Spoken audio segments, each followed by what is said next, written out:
Ah, the Gilded Age, a time of colossal fortunes, glittering ballrooms, and a frankly exhausting dedication to proving you were better than everyone else. And who, pray tell, was at the forefront of this social arms race, this dazzling, cutthroat pursuit of status? It was the women, of course. While their esteemed husbands were out accumulating the kind of wealth that would make Midas blush, the ladies were busy cultivating something far more subtle, far more insidious: cultural capital. And by Jove, did they wield it with the precision of a surgeon and the ruthlessness of a bare-knuckle boxer. Our focus today, my dear viewers, is on the exquisite nature of proper speech and the frankly astonishing messages of body language, all in the name of exclusivity. Let's begin with the spoken word, or rather, the unspoken word. For the women of New York high society, language was not merely a means of communication. It was a finely tuned instrument of social stratification. They didn't just speak English, they spoke elite English. Think of it as a secret handshake for the tongue, a linguistic velvet rope designed to keep the new money. Those dreadfully vulgar nouveau riche, firmly on the outside looking in, probably with their mouths agape, mispronouncing creme de la creme. Our literary tour guide, the exquisitely observant Edith Wharton, herself a product of this meticulously calibrated world and author of the many novels exposing the inner workings of old New York high society, recalled her parents' scrupulous perfection in speech. Imagine, if you will, little Edith being scolded for using the word dirt instead of earth. Good heavens, the horror! One shudders to think what unspeakable faux pas she might have committed. Her fictional mother, Lucretia Jones, apparently possessed an ear so finely tuned to linguistic transgression that she forbade popular children's books, fearing the unholy influence of characters who spoke bad English without the authors knowing it. Oh, the exquisite agony of being surrounded by grammatical barbarians. One can almost hear the faint, disdainful sniff emanating from the pages of the social register that was so heavily relied upon. This wasn't mere snobbery, you understand. It was a system where linguistic excellence was defined by its deviation from anything common, ordinary, or, worst of all, vulgar. It was the retranslation of social differences into audible distinctions. Picture Undine Spragg, Wharton's archetypal social climber in the custom of the country, flinging around slang like swell and whatever. It's enough to send shivers down the spine of any self-respecting knickerbocker. Her very speech, a cacophony of incorrect grammar and misplaced aspirations, screamed outsider. And it was, of course, utterly delicious for those on the inside to observe. Governesses, private tutors, elite schools, all meticulously employed to chisel away at any hint of verbal impropriety. Even penmanship, my dear friends, was subject to microscopic scrutiny. Imagine Miss Ellen, the proprietor of Ashcliffe Boarding School in Wharton's novel, The Reef, marking a young Sophie Viner for every wrong stroke. The pressure! It's enough to make one long for the simple, ungrammatical life of a common street sweeper. Beyond mere correctness, there was the subtle art of the secret language. Inside jokes, shared catchwords, and, most gloriously, the derogatory nicknames for the unfortunates who dared to aspire. Arrivistas, shoddies, silver gilts, bouncers for their fast and erratic behavior, heavens, and the truly delightful rodents. Because they multiplied so quickly one presumes like, well, rodents. These weren't just names, they were whispered daggers, instantly identifying the other and reinforcing the impenetrable walls of the in-group. The very act of using these terms, knowing full well who they referred to, was a performance of power. But the true mastery of elite speak lay in the art of euphemism. Oh, the glorious, translucent veil of euphemism. It allowed for a doubling of profits, the profit of saying and the even greater profit of denying what was being said. One could acknowledge the unmentionable, the unpleasant, the taboo, and yet somehow miraculously remain untouched by its vulgarity. It was a social magic trick. Take, for instance, the escapades of real-life William Astor, who, bless his wandering soul, spent much time on his yacht, the rather provocatively named Nourmahal, or Light of the Harem, sailing with, shall we say, ladies of the evening. His wife, the indomitable Mrs. Astor, when quizzed about his absences, would simply purr, "Oh, he is having a delightful cruise. The sea air is so good for him. It is a great pity I am such a bad sailor, for I should so much enjoy accompanying him. As it is, I have never even set foot on the yacht. dreadful confession for a wife, is it not? The sheer theatricality. A woman who sailed the Atlantic, feigning seasickness to avoid acknowledging her husband's dalliances. One must applaud the commitment to the performance. Then there was the infamous not X category. Things were simply not nice, not at home, or not done. Edith Wharton's own mother, when confronted with the rather inconvenient truth of how babies arrive, merely stated that such subjects were not nice. George Alfred, Wharton's vanishing cousin who had the audacity to defraud society families to support some woman, always some woman, never a name, heaven forbid, was simply not in. He and his nebulous paramour relegated to somewhere outside the safe boundaries of old New York. To be not X was to be rendered invisible, a nonentity, a ghostly whisper at the edge of polite conversation. The power of omission, my friends, is a terrifying thing. And yet, despite all this linguistic gatekeeping, the democratic ethos, ever so inconveniently, began to poke holes. Etiquette manuals, those delightful little guidebooks for the socially ambitious, promised that anyone could improve their linguistic competency. Oh, the audacity! One could learn to govern your voice and not be afraid to speak of simple things. Indeed, it was reported that an enterprising woman in 1891 was actually charging social climbers for conversation lessons. One can only imagine the desperate, awkward attempts to master the proper way to discuss the weather without betraying one's deplorable origins. Now, let us move from the spoken word to the silent, yet equally potent language of the body. For in the Gilded Age, how one moved, how one sat, how one held oneself was an open book, revealing all to the discerning eye. Distinctly dumb and stiff, indeed, for fluidity was a sign of looseness, and stiffness, well, stiffness was akin to grace. The discourse of etiquette, ever so helpful, decreed that a lady's posture was a direct reflection of her character. A man, bless his unrefined heart, could loll or lounge, cross his legs, or even nurse his foot if he pleases. But a woman? Oh no, a woman must have grace and dignity. In every gesture, she must be ladylike. The visual contrast was stark. The elegant lady with her erect torso versus the hunched stance of the failed businessman, or the crooked bones of non-European races. The implied message, of course, being that the superior social standing literally translated into superior bone structure. The author Edith Wharton, ever keen, captured this perfectly in her novel The Age of Innocence, where her debutante May Welland, in a moment of virginal perfection, blushes, drops her eyes to a bouquet, and gently touches her fingertips to flower petals. A picture of demure, controlled femininity. Contrast this with the restless, twitching Undine Spragg in The Custom of the Country, whose incessant movements were not the result of shyness. She thought it the correct thing to be animated in society, and noise and restlessness were her only notion of vivacity. One imagines a restless, untamed spirit, desperately trying to project an animation it couldn't quite grasp, all while betraying her utterly unsophisticated origins. Bouncer. Indeed.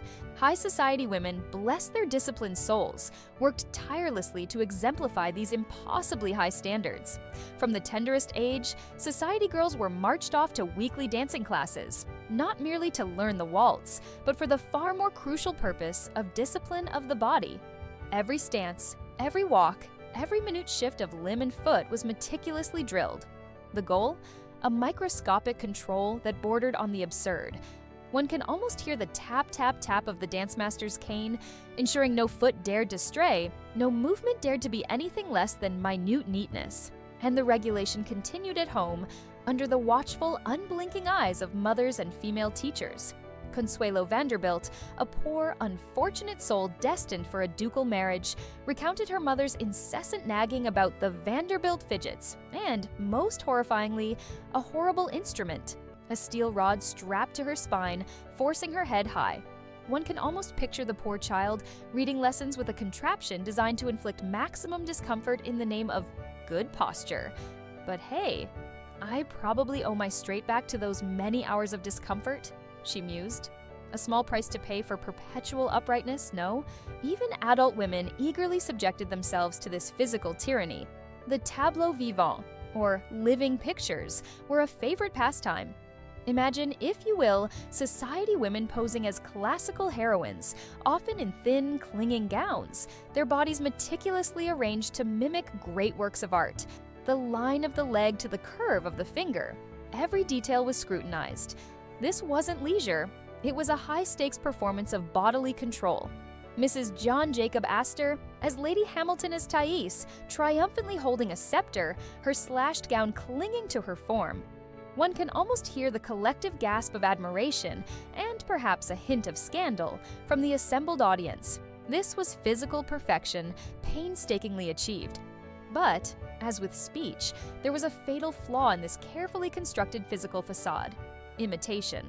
While a poor factory girl might struggle to affect the perfect linguistic nuance, she could, with considerable effort, attempt to mimic the posture. Popular art forms, however subtle, offered blueprints.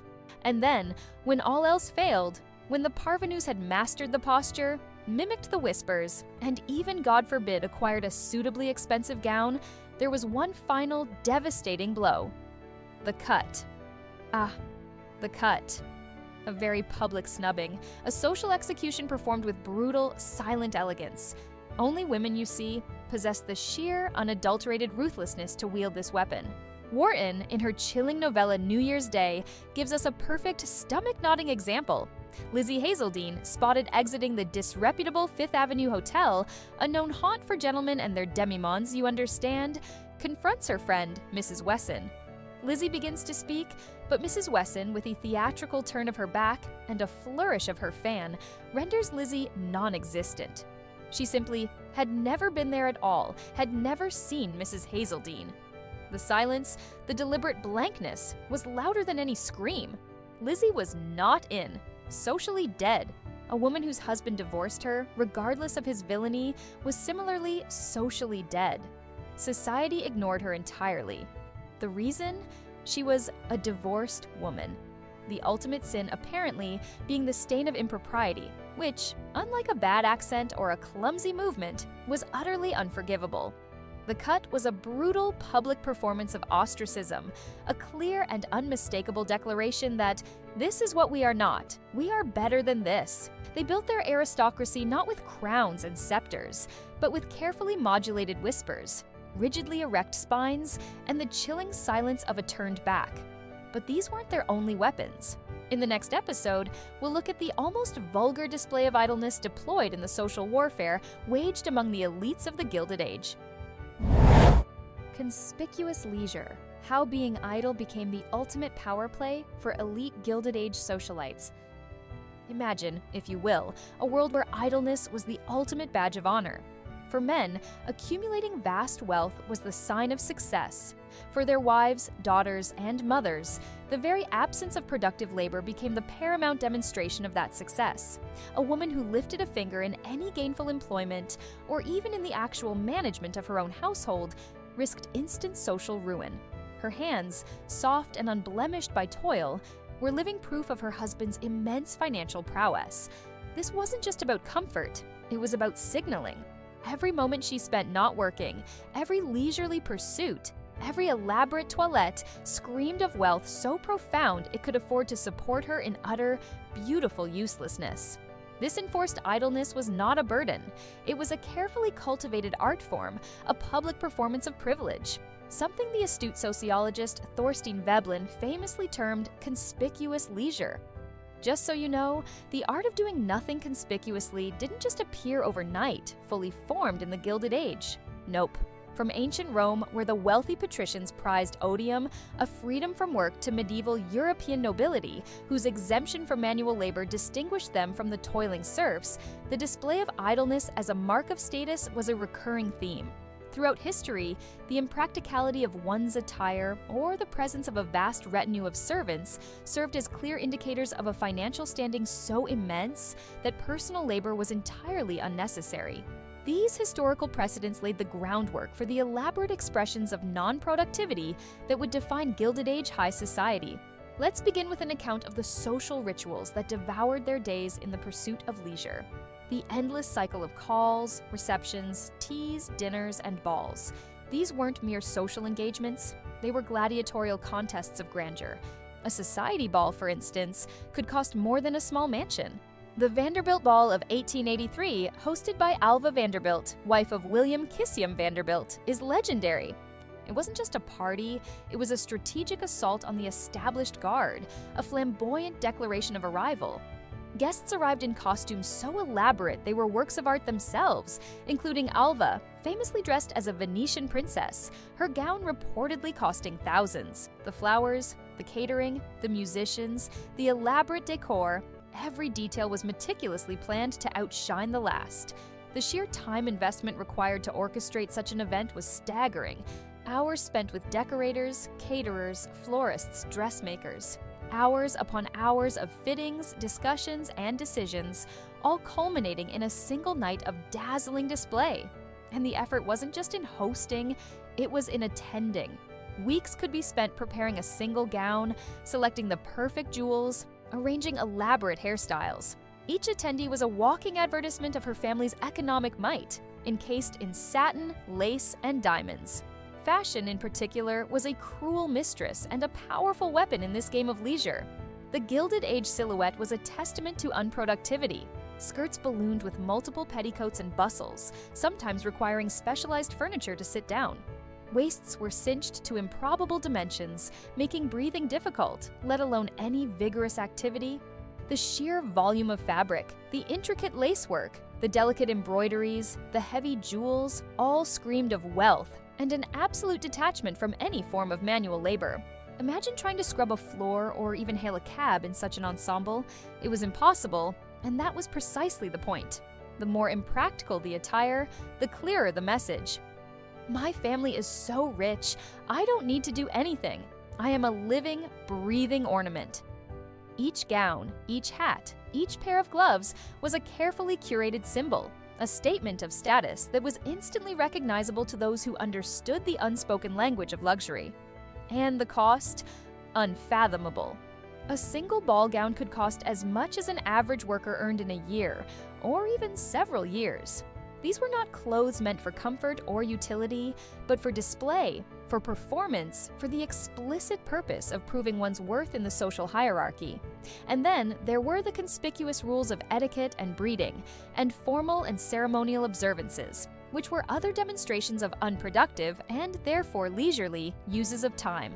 Social life was governed by an invisible but unbreakable code, meticulously detailed in publications like Florence Hartley's The Lady's Book of Etiquette and Manual of Politeness, 1860. This wasn't about simple politeness, but a complex tapestry of correct introductions, dinner party seating arrangements, morning rituals, and even the precise timing of social calls. Adhering to these elaborate, time-consuming conventions required endless practice and a constant dedication to superficial forms, effectively proving one's exemption from any sort of productive labor. Caroline Schermerhorn Astor, the Mrs. Astor herself, embodied this perfectly. Her formidable position as the gatekeeper of New York society was maintained not by a profession, but by her unwavering adherence to and enforcement of these rigid social protocols, dictating who was in and who was out based on an almost spiritual devotion to propriety and inherited social standing. Even patronage of the arts and philanthropy, seemingly noble pursuits, often served as another vehicle for conspicuous leisure. Building a grand opera house, endowing a museum, or funding a public library wasn't solely about civic duty. It was also a highly effective means of solidifying social standing and projecting an image of cultured refinement. The women of high society would dedicate countless hours to organizing fundraisers, serving on boards, and attending exclusive galas for these institutions. This involvement required significant leisure time, time that could otherwise be spent on domestic duties or productive labor, which wasn't about to happen, of course. It allowed them to associate their names with cultural institutions, positioning themselves as intellectual and moral leaders, elevating their family's social cachet beyond mere financial success. A grand ball might be for pure display, but a meticulously planned charity bazaar combined display with a veneer of moral uprightness, making the leisure invested even more productive in terms of social capital. Indeed, leisure itself became a competitive sport. The drive to outdo one another was relentless. If Mrs. Astor hosted a dinner party for 20, Mrs. Vanderbilt might host one for 30. If one woman had a diamond necklace, another would acquire a larger one. This was the era of the 400, Ward McAllister's infamous list of those truly acceptable in New York society, a constantly shifting, fiercely guarded roster. Gaining entry and maintaining one's position required not just wealth, but the meticulous performance of leisure. It demanded an understanding of the unspoken rules, the subtle cues, the intricate dance of social engagement. Every tea visit, every carriage ride through Central Park, every box at the opera was an opportunity to be seen, to display one's elegance, one's access, and one's sheer ability to exist without effort. The competition wasn't about who could build a better railway or corner a market. It was about who could spend their time and money with greater extravagance, grace, and ostentation, signaling an even higher plane of existence. The seasonal migrations of the elite further cemented their dedication to conspicuous leisure. Summer meant Newport, Rhode Island, a seaside enclave transformed into a playground for the wealthy. Here, they built cottages that were, in fact, sprawling mansions boasting dozens of rooms, elaborate gardens, and ocean views. The summer season was a relentless whirl of garden parties, yacht races, private concerts, and elaborate picnics. The sheer logistics of moving an entire household, servants, horses, carriages, wardrobes, and countless personal effects, from city residences to these summer palaces, was a monumental undertaking, itself a testament to boundless resources. And then, as the leaves turned, many would embark on grand tours of Europe, doing the continent for months on end. They'd fill steamships with their entourages, descend upon grand hotels, and spend weeks purchasing haute couture in Paris, jewels in London, and art in Italy. Or perhaps they'd winter in warmer climes like Florida or the Riviera, escaping the harsh northern winters, always surrounded by their retinue of servants and fellow leisure seekers. These movements were not about seeking adventure or personal growth. They were about being seen in the right places, with the right people, engaging in the right kind of non-productive activities. Each migration was a visible declaration of freedom from the constraints of work, a testament to endless resources that could fund perpetual idleness and travel. And it wasn't good enough to just look, act, and embody the part. The acquisition of knowledge with no immediate real-world application became another subtle yet potent display of wealth and leisure. This wasn't about practical skills for commerce or industry. It was about demonstrating the luxury of intellectual pursuit for its own sake. Learning ancient Greek, mastering complex musical instruments, or collecting rare, obscure manuscripts. These required significant time and resources, proving one possessed the leisure to engage in such non-productive, scholarly endeavors. A prime example is J.P. Morgan, the titan of finance, whose immense wealth allowed him to amass one of the world's most significant private collections of rare books and manuscripts, later forming the core of the Pierpont Morgan Library. His dedication to acquiring these priceless artifacts, often more valuable for their historical or artistic significance than for any practical utility, underscored his family's ability to transcend mere accumulation of riches, and instead indulge in the cultivation of refined, useless knowledge. Beyond their personal presentation, the wealthy also amassed tangible trophies of their leisure and financial might, vast collections of art, rare books, and antiquities. These weren't mere hobbies, they were strategic investments of both money and time, requiring extensive travel and connoisseurship, activities far removed from productive labor. William Henry Vanderbilt, for instance, accumulated an impressive collection of European paintings, which he prominently displayed in his opulent Fifth Avenue mansion. The very act of acquiring these masterpieces, often bought at exorbitant prices from overseas, and then showcasing them in private galleries within their homes, served as a powerful, silent declaration of their immense wealth and abundant leisure time, signaling a level of sophistication and detachment from the mundane world of commerce. Beneath the glittering surface of this conspicuous leisure lay an army of unseen hands. The immaculate gowns didn't simply appear. They were crafted by armies of seamstresses, laundresses, and ladies' maids. The sumptuous meals were prepared by battalions of chefs, cooks, and scullery maids. The grand mansions were maintained by armies of footmen, housekeepers, valets, and stable hands. The very ability of these high society women to perform their exquisite idleness was entirely dependent on the ceaseless labor of others. Their leisure was purchased, bought and paid for not just with money, but with the sweat and toil of a vast domestic staff. This stark contrast between the visible leisure of the elite and the invisible labor that supported it further underscored the message. Their time was so valuable, so precious, that it could not be wasted on anything as mundane as work. It was a testament to the ultimate luxury, freedom from necessity, achieved through the subjugation of others' necessity. The Gilded Age woman, in her exquisite inactivity, was not merely enjoying herself, she was defining the boundaries of an elite class. Exclusivity was the goal, always the goal. In our next episode, we expose the real reason behind the debut ritual, where daughters were put on auction for the ultimate prize of solidifying family power and meticulously guarding the exclusive social identity of New York's Gilded Age elite. The debut ritual, how elites kept their circles closed by selling their daughters. It was not a casual affair, it was a performance, a public declaration. One could call it the debut ritual. Picture the scene. A magnificent ballroom, heavy with the scent of lilies and the hushed murmur of hundreds of voices. The young woman, often pale with a mixture of excitement and terror, would be led onto the floor, her very presence a meticulously crafted demonstration of her family's standing and their desire to solidify their place in the glittering hierarchy of New York's elite. For the women of Gilded Age high society, the debut ritual was a thrilling, terrifying, and utterly indispensable rite of passage, a grand spectacle designed not merely to announce a daughter's availability for marriage, but to rigorously define and fiercely protect the boundaries of their exclusive world. It was through this elaborate social machinery that they relentlessly maintained their distinct and enviable social identity, ensuring that only those deemed truly worthy could enter their hallowed circles. This wasn't simply about announcing a daughter's readiness for marriage, though that was certainly the ostensible aim whispered discreetly behind gloved hands. No, the debut was, first and foremost, a formidable bulwark for upholding the established social order. It was a carefully constructed filter designed to affirm the proper sort of individual, ensuring that entry into society's upper echelons was based not solely on amassed wealth, but on a blend of pedigree, polish, and undeniable social sanction.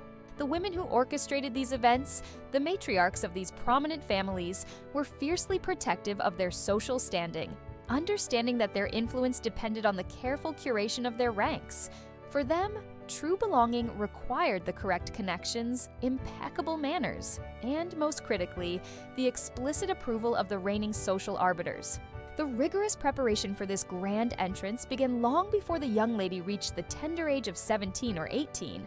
From earliest childhood, these girls were groomed for their ultimate purpose, to make an advantageous match and, by extension, to bolster the family's social and financial standing. This often meant an education far removed from the intellectual rigor afforded to their brothers. Instead, finishing schools, often European, became the crucible where future debutantes were forged.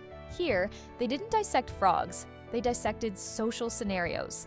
They mastered the intricate footwork of the waltz and the polka, learned the delicate art of conversation, which often meant knowing precisely what not to say, and acquired fluency in French, a language deemed essential for a lady of refinement, even if her travels never extended beyond the drawing rooms of Fifth Avenue. Etiquette, however, was the true curriculum. Every gesture, every tilt of the head, every precisely timed laugh was scrutinized and perfected. The way one held a teacup, the appropriate response to a compliment, the subtle art of ignoring a social faux pas, these were the true lessons, for adherence to these unspoken rules was the very bedrock upon which social acceptance was built. To falter, even slightly, was to betray one's lack of true breeding, and in the Gilded Age, such a betrayal was a social death sentence. The formal presentation itself was the apex of this carefully constructed ritual. The young woman, often pale with a mixture of excitement and terror, would be led onto the floor, usually by her father. This paternal escort was symbolic, underscoring her purity and her transition from the sheltered confines of girlhood into the dazzling, dangerous glare of society. She would be presented to the assembled guests, her very presence a demonstration of her family's wealth, influence, and their successful navigation of the treacherous currents of social acceptance. Her gown, inevitably white, symbolized innocence and availability, a blank canvas upon which her future husband's status could be painted. As she greeted each guest, her smiles were practiced, her curtsies perfected, each movement a silent affirmation of her readiness for the next stage of her existence, the daunting prospect of the marriage market. Indeed, the debutante ball was, at its heart, a sophisticated, if brutally efficient, human auction. Eligible young women, polished to a dazzling sheen, were put on display for the discerning eyes of bachelors and, more importantly, their mothers. The stakes were impossibly high. A successful match could elevate an entire family, securing their financial future and cementing their social position for generations. Conversely, a poor match, or worse, no match at all, could spell social ruin. The pursuit of a suitable husband was not a romantic quest, but a strategic maneuver, a meticulous calculus of inherited wealth, family connections, and future prospects. Young men, often burdened by the expectations of their own dynastic lineages, would circle, assessing, calculating. The mothers, hawk-eyed and ruthless, observed every interaction, every flirtation, every whispered word, dissecting each potential alliance with the precision of a surgeon. This was their domain, their battleground, and they were prepared to deploy every weapon in their arsenal, from carefully leaked gossip to strategically placed chaperones, to ensure their daughters secured the most desirable prize. The opulence of these events was staggering, designed explicitly to demonstrate status and wealth in a manner that left no room for doubt. Hosting a prominent debutante ball was a competitive sport, an arms race of lavishness. Ballrooms were transformed into veritable gardens, adorned with thousands of hothouse flowers flown in at immense cost. The finest chefs prepared elaborate meals, often served on bespoke china. Orchestras played ceaselessly, their music a luxurious backdrop to the serious business of social climbing. The guest list itself was the ultimate status symbol, carefully curated to reflect and reinforce the hierarchy of the established elite. It wasn't enough to simply have money, one had to know the right people, those who wielded the social power to grant or deny access. To be excluded from such an event, or to have one's daughter overlooked, was a profound humiliation, a public acknowledgement of one's peripheral status. These balls were not merely parties. They were living, breathing monuments to affluence, designed to awe, intimidate, and reinforce the impenetrable walls of the social fortress maintained by these women. At the very heart of this system of exclusivity and gatekeeping stood figures like Mrs. Carolyn Astor and Ward McAllister. They were the undisputed monarchs of old money New York society. Their word was law, their invitations sacred. Mrs. Astor, with her formidable presence and unshakable belief in the sanctity of the 400, a list reputedly limited to the number of people who could fit into her ballroom, was the ultimate arbiter of who was in and who was decidedly out. McAllister, her social lieutenant, was the architect of the social calendar, the master of ceremonies, and the public voice of this exclusive coterie. Together, they curated the social landscape, deciding whose family was sufficiently established, whose manners refined enough, whose lineage sufficiently unblemished to warrant entry into the rarefied air of society. The patriarch balls, conceived by McAllister and presided over by Mrs. Astor, were the ultimate expression of this gatekeeping. These were not open to just anyone with means. Entry was meticulously controlled to safeguard the integrity of their social identity. Invitations were carefully vetted, extended only to those deemed worthy, those who passed the invisible yet ironclad tests of pedigree and social rectitude.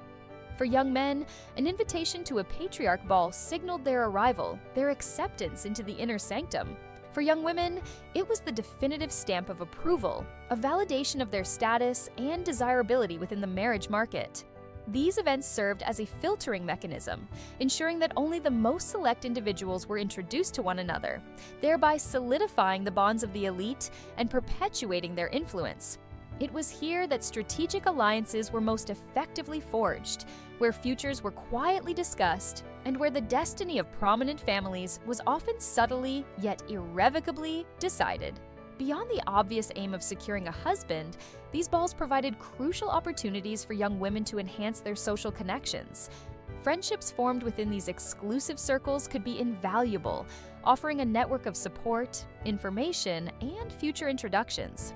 For families, the balls were not just about finding a spouse for a daughter, they were about strengthening existing alliances and forging new ones with other influential families. A well-placed friendship, a carefully nurtured connection, could open doors, facilitate business deals, and provide a buffer against social slights. The entire system was one of reciprocal benefit, a web of interconnected relationships designed to protect and promote the interests of its members. Crucially, the debutante ritual also served to control the narrative surrounding women's roles in society. While men engaged in the cutthroat world of finance and industry, women's success was largely measured by their ability to secure a desirable marriage and manage a prominent household. The debutante system reinforced these traditional gender roles, placing immense pressure on young women to conform to a narrowly defined ideal of femininity. Their education, their social training, and the very structure of the debut itself funneled them towards this singular objective. A woman's social value, her perceived intelligence, and her very worth were inextricably linked to her marital prospects. The ritual was a powerful tool in shaping expectations, ensuring that the daughters of the elite understood their place and their primary societal function, to be the elegant, poised, and fertile extensions of their family's power and prestige. Consider the immense pressure on these young women. After years of stringent training, of being told precisely how to walk, talk, and even breathe in polite society, their entire future hinged on a few fleeting months of social appearances. Every dance, every conversation, every outfit was scrutinized not just by watchful mothers, but by rivals, gossips, and the ever-present judging eyes of potential suitors. The Whisper Network was a potent force, capable of elevating a young woman to the pinnacle of desirability or consigning her to social obscurity with a single ill-placed rumor or perceived misstep. The goal was not merely to attend the balls, but to shine, to attract the most coveted attention, to emerge from the season with a ring on her finger and a triumphant smile on her mother's face. The strategic maneuvering extended beyond the ballroom. Mothers would meticulously plan their daughters' social calendars, ensuring they attended the right teas, the right dinner parties, the right carriage rides in Central Park. They would subtly steer their daughters towards desirable bachelors, employing carefully crafted introductions and opportune moments for private conversation. Daughters, often complicit in their own fates, learn to play the game, to feign a blush at the right moment, to offer a tantalizing glimpse of wit without appearing too intellectual, to project an aura of effortless charm while battling internal anxieties. The entire process was a delicate dance between genuine connection and calculated performance, all in service of the ultimate goal. A marriage that would secure not just their happiness, but their family's continued reign within the exclusive circles of Gilded Age society. In the end, the debut ritual, with its lavish parties, strict etiquette, and formidable gatekeepers, was far more than a charming tradition.